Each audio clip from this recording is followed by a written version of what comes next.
Welcome back to the white slate पढ़ाई। और आज हम लोग कुछ बेसिक ऑपरेशन सीखेंगे अपने इररेशनल और रैशनल नंबर्स के।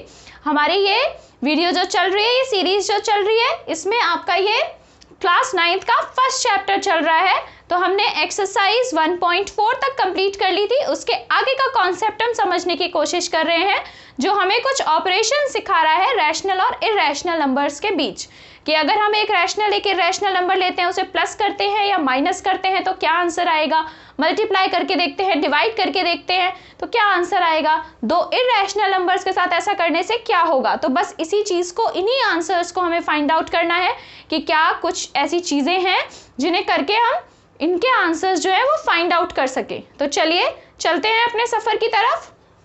सबसे पहले मैंने बोर्ड पर कुछ चीज़ें लिखी हुई हैं, अगर आप उन्हें ध्यान से देखते हैं तो सबसे पहला जो स्टेटमेंट है वो कह रहा है कि सम और difference of a rational and a irrational number is always irrational. इसका मीनिंग है कि अगर मैं एक रैशनल नंबर लेती हूँ, एक इररेशनल नंबर लेती हूँ, उन्हें या तो मैं प्लस करती हूँ या मैं माइनस करती हूँ, तो आंसर हमेशा इररेशनल नंबर ही आएगा। कभी भी आपको इसमें दो बार सोचने की ज़रूरत नहीं है। हमने एक रैशनल नंबर लिया, एक इररेशनल नंबर लिया, दोनों का प्लस या माइनस करने से आंसर हमेशा हमारा इररेशनल ही आएगा। सिमिलरली नेक्स्ट जो हमारी स्टेटमेंट है वो कहती है कि अगर हम प्रोडक्ट या फिर कोशेंट करते हैं, कोशेंट फाइंड आउट करते हैं, इसका मतलब कि डिवाइड करते हैं एक रैशनल नंबर को इररेशनल नंबर के साथ। यहाँ पे इन्होंने नॉन जीरो रैशनल नंबर कहा है, इसका मतलब कि जीरो नहीं लेना है हमें। जीरो भी हमारा रैशनल नंबर है, पर हमें जीरो को नहीं लेना, उसके अलावा हम कोई भी रैशनल नंबर ले सकते हैं। तो अगर हम एक रैशनल और इररेशनल नंबर को मल्टीप्लाई कराते हैं या डिवाइड कराते हैं तो भी आंसर हमेशा हमारा इररेशनल ही आएगा। यहाँ देखिए, हमेशा इररेशनल ही आएगा। लास्ट वाले में अगर आप दो इररेशनल नंबर्स के साथ कुछ भी करते हैं, दो इररेशनल नंबर्स को प्लस करते हैं, उन्हें माइनस करते हैं, मल्टीप्लाई करते हैं, डिवाइड करते हैं, तो आंसर अनसर्टेन होता है। ज़रूरी नहीं है कि वो रैशनल आए, ये भी ज़रूरी नहीं है कि वो इररेशनल आए, उन दोनों में से कुछ भी आ सकता है। तो इन्हीं चीज़ों को करने के लिए हम कुछ क्वेश्चंस, कुछ एग्जाम्पल सॉल्व करके देखेंगे। ध्यान दीजिए उनकी तरफ, इससे आपको ये भी पता चलेगा कि ये जो अंडर रूट वाले हमारे सारे सम्स आते हैं, इन्हें हमें कैसे सॉल्व करना है, इन्हें कैसे प्लस करना होता है, कैसे माइनस करना होता है, कैसे मल्टीप्लाई या डिवाइड करना होता है। आप ऐसे समझ सकते हैं इस चीज़ को कि जैसे जब आप अपना अर्थमेटिक वाला, अलजेब्रा वाला जो क्वेश्चंस है उन्हें सॉल्व करते थे, तो ए से ए ही कट सकता था, ए के साथ ही मल्टीप्लाई होता था हमारा, और सिमिलरली ए से ही डिवाइड होता है हमारा। तो ऐसे ही यहाँ पे भी जो रूट वाले नंबर्स होते हैं, तो रूट 2 जो है वो रूट वाले नंबर के साथ ही मल्टीप्लाई हो सकता है, प्लस हो सकता है। तो देखते हैं कैसे हो सकता है। ठीक है, आइए फर्स्ट क्वेश्चन जो है उसमें इन्होंने हमें दो इररेशनल नंबर्स दे रखे हैं और उनका सम करने के लिए कह रहे हैं। तो अभी मैंने आपसे कहा था ना कि आप यहाँ पर इन्हें, इस चीज़ को ऐसे देख सकते हो, ये 2√2 है यहाँ पर, और यहाँ पर ये √2 लिखा हुआ है। तो 2√2 और 5√3 जो पहले लिखा हुआ है, इन दोनों को आप प्लस नहीं कर सकते। क्यों नहीं कर सकते? क्योंकि इनके आगे जो रूट वाले नंबर्स है ना, ये डिफरेंट है। तो हम हमेशा सेम जो जिसके आगे रूट वाले नंबर्स हो उन्हें ही प्लस या माइनस कर सकते हैं। तो देखिए यहाँ 2√2 है और यहाँ पर सिर्फ √2 है, तो ये 2√2 प्लस एक और √2, तो क्या हो जाएगा हमारा 3√2। ये बिल्कुल आप इसे ऐसे कंसिडर कर सकते हैं कि मैंने यहाँ लिखा होता 3a और यहाँ पर लिखा होता a। सिमिलरली मैंने यहाँ लिखा होता 5b और यहाँ पर लिखा होता हमारा -5b, -3b। ठीक है, अगर इस तरह से लिखा होता तो आप क्या करते थे, a और a को एक साथ प्लस कर देते थे और ये आपका 4a हो जाया करता था। सॉरी, ये 2a था आपका, तो 2a प्लस a आपका 3a हो जाता था। सिमिलरली 5b -3b आपका 2b हो जाया करता था। बिल्कुल वैसे ही यहाँ पे भी होगा, इसके आगे सॉल्व नहीं होता था, तो बिल्कुल सेम यहाँ पर भी वैसे ही करेंगे हम। जो हमारे एक जैसे रूट वाले हैं वो प्लस या माइनस होंगे और बाकी के जो है वो एज इट इज रह जाएंगे, उनका हम कुछ नहीं कर सकते। ये सिर्फ आपका प्लस या माइनस करते टाइम, एडिशन या फिर सब्ट्रैक्शन करते टाइम। ठीक है, देखिए यहाँ पे, तो ये हो गया 2√2 प्लस एक और √2, मतलब कि 3√2। सिमिलरली 5√2 में से 3√2 चला गया, 5√2 था उसमें से 3 चले गए, तो 2 ही बचे, तो यहाँ पे 2√3। ठीक है, तो यही हमारा आंसर हो जाएगा। बस फर्दर इसके साथ कुछ नहीं हो सकता, और ये हमारा एक इररेशनल नंबर है तो यहाँ पे हम देख रहे हैं कि अगर हमने दो इरेशनल नंबर्स को प्लस किया तो आंसर इरेशनल आया, जो कि कुछ कंफर्म नहीं था, कुछ भी आ सकता था, रैशनल भी आ सकता था। अब सेकंड एग्जांपल देखिए, यहाँ पे हमें मल्टीप्लाई कराना है। मल्टीप्लाई कराते टाइम रूट वाले दोनों नंबर आपस में मल्टीप्लाई हो जाते हैं और ये जो बाहर वाले नंबर्स होते हैं ये आपस में मल्टीप्लाई हो जाते हैं। ठीक है, आप यहाँ देखिए 6 2 जा 12 हो जाएगा और 5 इंटू 5 रूट 5 इंटू रूट 5 जो है वो एक साथ मल्टीप्लाई हो जाएंगे, तो वो हो गया हमारा रूट 25। अब हमने यहाँ पे सीखा था ना, हम रूट 25 को क्या लिख सकते हैं, 12 इंटू रूट 5 का स्क्वायर, सॉरी सिर्फ 5 का स्क्वायर, मतलब स्क्वायर से स्क्वायर रूट कैंसिल, तो 12 इंटू 5 बच गया हमारे पास। यहाँ पे 12 5 से कितना होता है हमारे पास 60। तो देखिए यहाँ पे दो अंडर रूट वाले नंबर्स को, दो इरेशनल नंबर्स को मल्टीप्लाई करा के हमें क्या मिल गया, एक रैशनल नंबर मिल गया। मैं दोबारा एक्सप्लेन कर रही हूँ कि दो रूट वाले नंबर्स को मल्टीप्लाई कैसे करते हैं। जो बिना रूट वाले टर्म्स हैं वो आपस में मल्टीप्लाई होते हैं और जो रूट वाले टर्म्स हैं वो आपस में मल्टीप्लाई होते हैं। फिर उसके बाद अगर रूट वाला टर्म ऐसे खुल जाता है तो वो भी हमारा होल नंबर के साथ मल्टीप्लाई हो जाएगा। ठीक है, डिवीजन में देखते हैं। डिवीजन में भी सेम थिंग होती है, जो हमारे नॉर्मल है वो एक दूसरे के साथ डिवाइड होंगे और जो रूट वाले हैं वो एक दूसरे के साथ डिवाइड होंगे। कैसे, आप 8 को तो 8 ही लिखा रहने दो, रूट 15 को हम क्या लिख सकते हैं, रूट 3 इंटू रूट 5। 15 कितना होता है 3 इंटू 5, तो वैसे ही same root 15 root 5 into root 3 हो जाएगा हमारा। और नीचे हमारे पास 2 रूट 3 लिखा हुआ है, तो इसका मतलब ये लिखा हुआ है 2 इंटू रूट 3। ठीक है, अब आराम से हम यहाँ पे कट कर सकते हैं, रूट 3 से रूट 3, 2 1 जा 2 और 2 4 जा 8, मतलब कि हमारे पास आंसर बचा 4 रूट 5। ठीक है, दोबारा से समझने की कोशिश करिए। होल नंबर से होल नंबर्स जो है वो डिवाइड होंगे और रूट वाले नंबर से रूट वाले नंबर डिवाइड होंगे। तो यहाँ पर हम 15 को लिख सकते थे रूट 3 इंटू 5, हमने वही किया, फिर रूट 3 से रूट 3 को कैंसिल कर दिया। यहाँ पे 2 1 जा 2, 2 4 जा 8 हो गया हमारा, तो सिर्फ 4 रूट 5 हमें यहाँ पे बच गया, तो यही हमारा आंसर हो गया। ठीक है, इसी तरीके से हम और भी ऑपरेशंस को आगे बढ़ाते हुए कुछ क्वेश्चंस को सॉल्व करने की कोशिश करते हैं। एक्सरसाइज 1.5 को सॉल्व करने की कोशिश करते हैं कि आखिर ये कैसे होगा। इसमें आगे एक रैशनलाइजिंग द डिनोमिनेटर वाला भी पार्ट आता है, वो मैं आपको एक्सरसाइज कराते हुए ही समझा दूंगी। चलिए आगे बढ़ते हैं उसकी तरफ। सबसे पहले इन्होंने हमें फर्स्ट क्वेश्चन में बोला है कि हमें क्लासिफाई करना है जो हमारे गिवन नंबर्स हैं उन्हें एज रैशनल या फिर इरैशनल। पता लगाना है कि वो रैशनल नंबर्स हैं या फिर वो इरैशनल नंबर्स हैं। अब तो हमें सारी जानकारी पता है रैशनल और इरैशनल नंबर्स के बारे में, तो हम बिल्कुल उन्हें क्लासिफाई कर पाएंगे। हो सकता है किसी किसी में हमें सिंप्लीफाई भी करके देखना हो, तो उनकी तरफ ध्यान देते हैं। फर्स्ट पार्ट देखिए, 2 माइनस रूट 5। जब मैंने अभी आपको थोड़ी से कुछ 3 स्टेटमेंट्स बताए थे, उसमें लिखा हुआ था ना कि अगर आप एक रैशनल नंबर और एक इरैशनल नंबर को ऐड या फिर सब्ट्रैक्ट करते हैं तो आंसर हमेशा आपका इरैशनल ही आता है। तो यहाँ पर देखिए 2 आपका रैशनल नंबर है और रूट 5 आपका इरैशनल नंबर है। तो जब मैंने एक रैशनल और एक इरैशनल को सब्ट्रैक्ट किया, माइनस किया, तो आंसर हमारा इरैशनल होना चाहिए। तो ये वाला हमारा जो आंसर है वो एक इरैशनल नंबर हो जाएगा। ठीक है, सेकेंड क्वेश्चन देखिए, 3 प्लस रूट 23 माइनस रूट 23, ये सॉल्व हो सकता है हमारा। वैसे तो हमारे दोनों के दोनों आप कहेंगे कि यहाँ पर इरैशनल नंबर्स नजर आ रहे हैं, पर ये सॉल्व हो सकते हैं। देखिए कैसे, 3 प्लस रूट 23 को ओपन करिए, यहाँ पर माइनस रूट 23। मैंने कहा था ना कि एक जैसे रूट के अंदर अगर एक जैसे है तो वो प्लस या माइनस होते हैं। तो यहाँ पे भी रूट 23, यहाँ पे भी रूट, पर ये प्लस का है ये माइनस का है, इसका मतलब ये इससे कैंसिल हो जाएगा। या आप कह सकते हैं कि प्लस रूट 3 माइनस रूट 3 जो है वो 0 के इक्वल आएगा। तो आंसर कितना बचा, सिर्फ 3। इसका आंसर क्योंकि 3 आ जाएगा और 3 एक रैशनल नंबर है, तो ये वाला हमारा जो आंसर है, सेकेंड वाला जो पार्ट है वो एक रैशनल नंबर में कन्वर्ट हो जाएगा। ठीक है, सिमिलरली अगर आप थर्ड वाला पार्ट देखते हैं तो यहाँ पर हमें पता है कि √7 से √7 कैंसिल हो सकता है, आंसर बचेगा 2/7 जो कि P/Q के फॉर्म में लिखा हुआ है।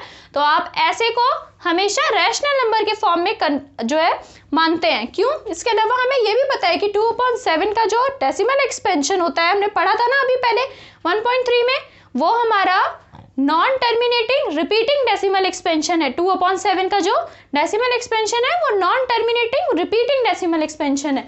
इसका मतलब 2/7 जो हमारे पास बचा है ये हमारा रैशनल नंबर हो जाएगा।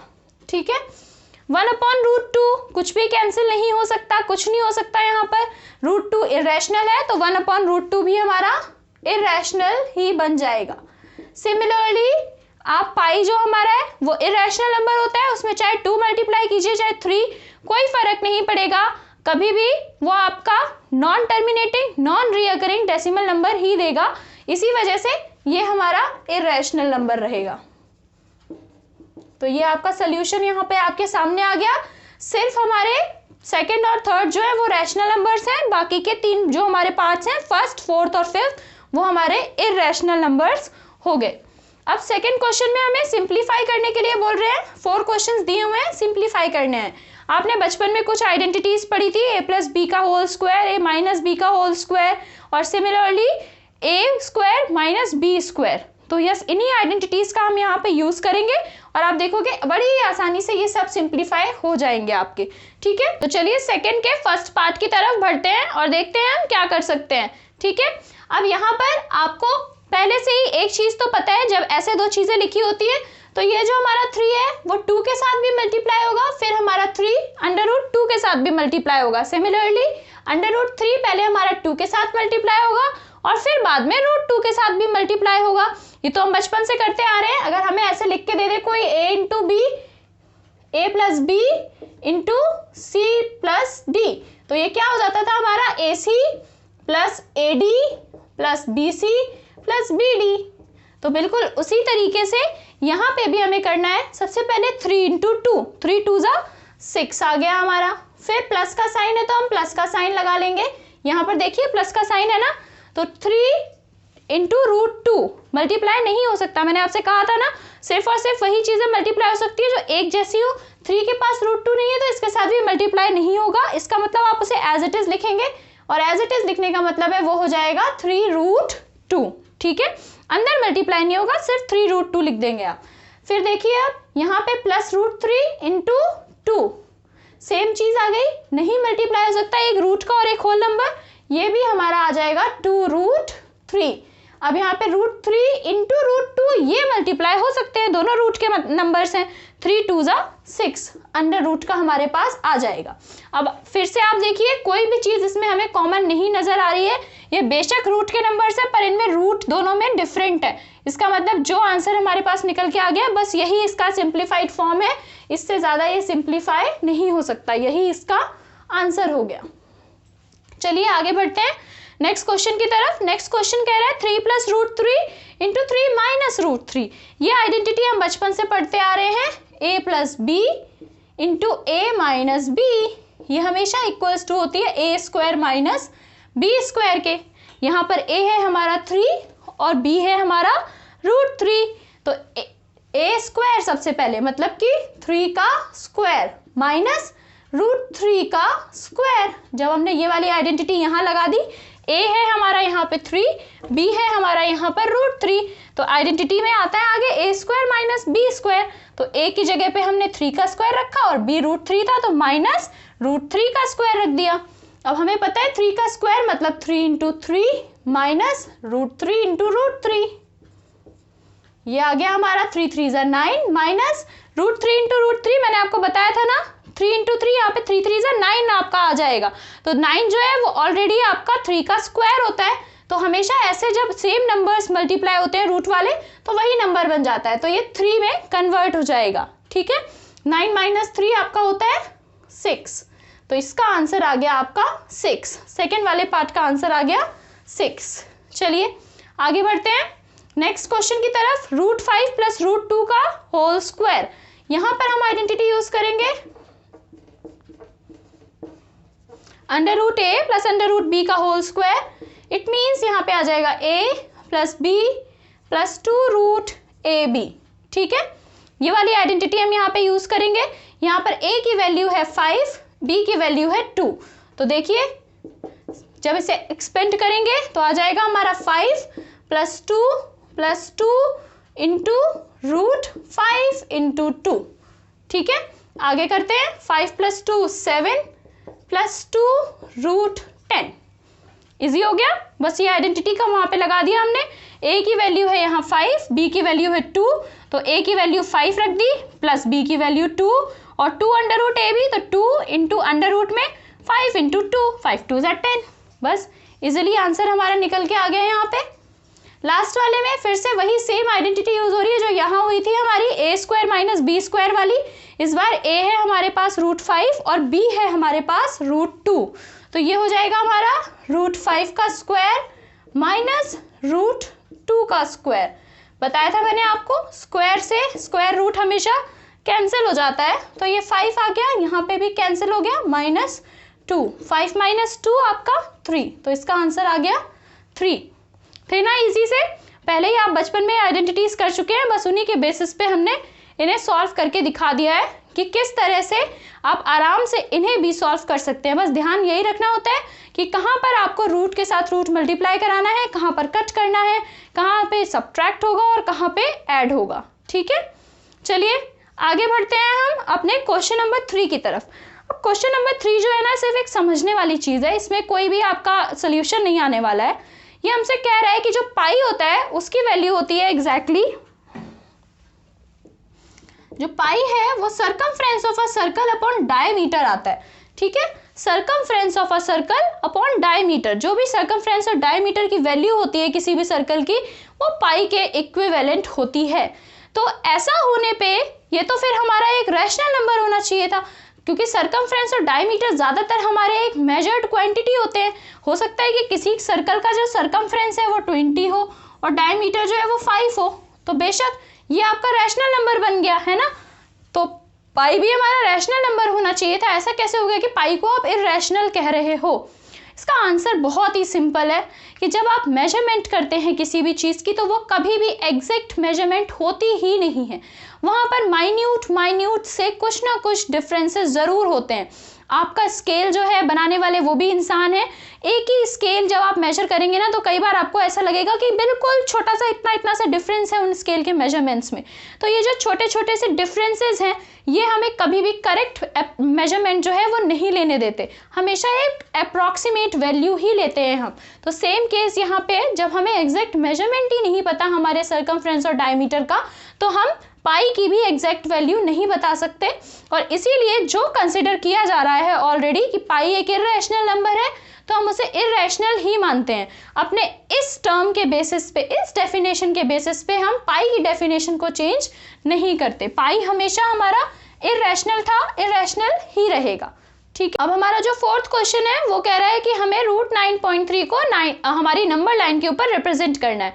अब तक हमने √2, 3, 4, 5 इन सबको नंबर लाइन पर रिप्रेजेंट करके देख लिया था, लेकिन ये जो डेसिमल एक्सपेंशन के फॉर्म में है, इसे कैसे करना है ये भी आज सीख लेते हैं। ये उनसे भी ज़्यादा इजी है, इसमें ज़्यादा स्पाइरल बनाने की भी ज़रूरत नहीं है, पाइथागोरस थ्योरम लगाने की भी ज़रूरत नहीं है, बहुत ही ईजी है। कितना लिखा हुआ है इन्होंने यहाँ पे? 9.3, रूट के अंदर 9.3 लिखा हुआ है ना।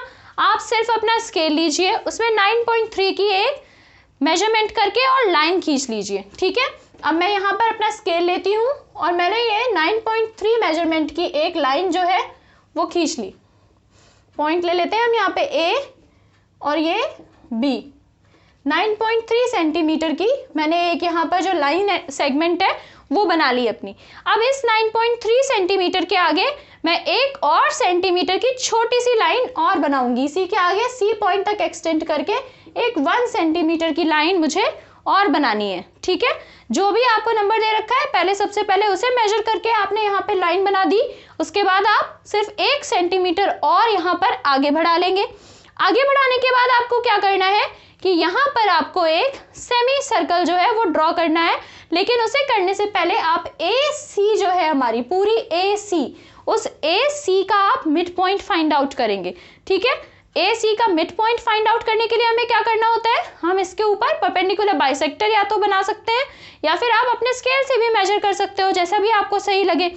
ठीक है, तो ए और सी की हमने यहाँ पर एग्जाम्पल के तौर पे आप मान लीजिए डी जो है वो मिड पॉइंट फाइंड आउट कर ली ए सी की, ए बी की नहीं, ए सी की। हमको मैं बार बार बोल रही हूँ, ए सी की हमें यहाँ पे मिड पॉइंट जो है वो फाइंड आउट करनी है। उसके बाद आप अपना कंपास लेंगे, जैसे मैंने पिछली बार आपसे कहा था कि आपको कंपास लेना है अपना, उसकी नीडल आप एक तो ए पॉइंट पे रखिए, एक डी पॉइंट पे रखिए और इसके रेडियस को जो है मेजर कर लीजिए।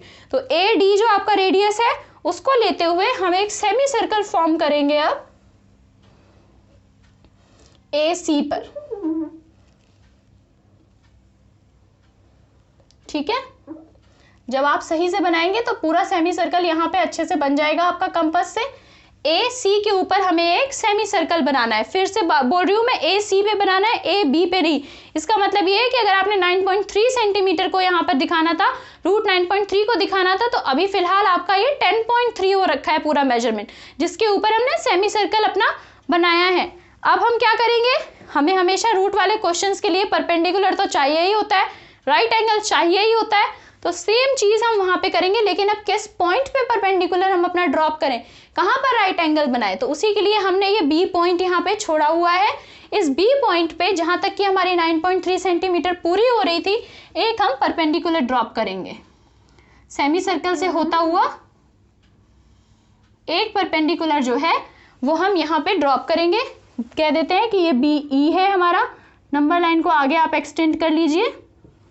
ठीक है, अब देखिए यहाँ पर ये आपका 1 से स्टार्ट हुआ था, हमें भी दिखाई दे रहा है ये 1 से स्टार्ट हुआ होगा, और ये यहाँ पर आपका 10 तक आ चुका है, 10.3 तक आ चुका है। अब आप इस बी ई को मेजर कर लीजिए अपने कंपास से, सिर्फ और सिर्फ बी ई जो आपका है उसको मेजर करिए, बी ई को।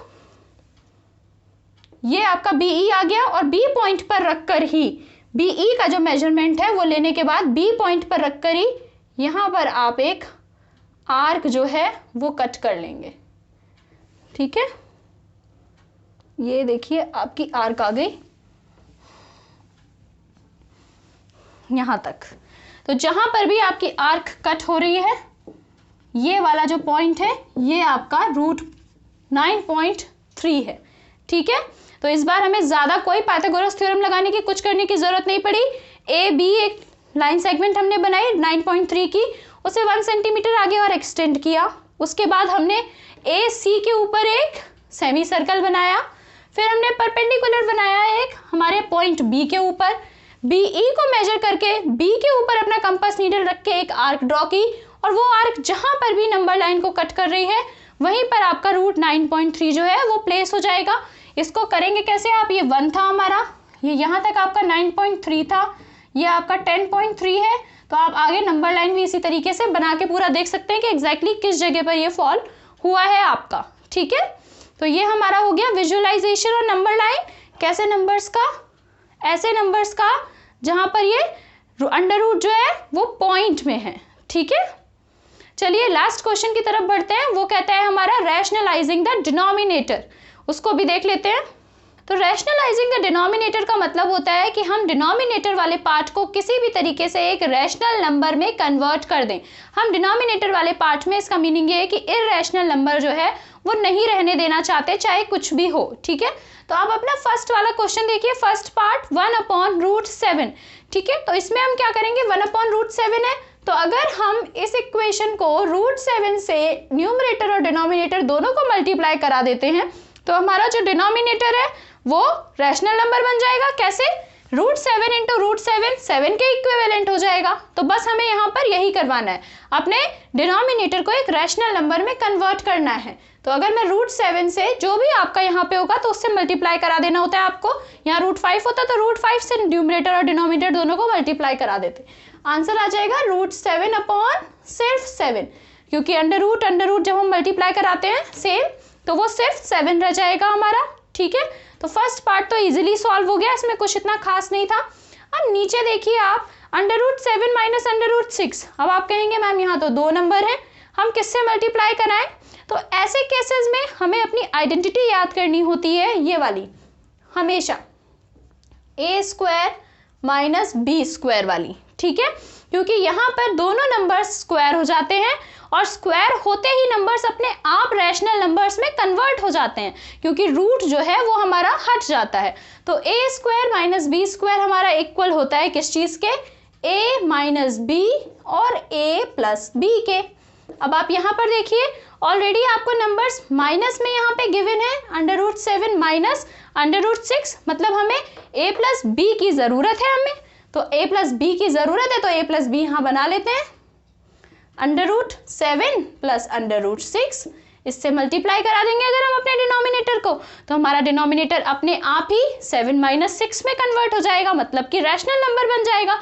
लेकिन जिस चीज़ के भी साथ आप डिनोमिनेटर को मल्टीप्लाई कराते हैं उससे न्यूमरेटर को मल्टीप्लाई कराना भी बहुत इंपॉर्टेंट है, तो इसलिए ये भी हमारा √7 माइनस प्लस √6 से मल्टीप्लाई हो जाएगा न्यूमरेटर भी, ठीक है।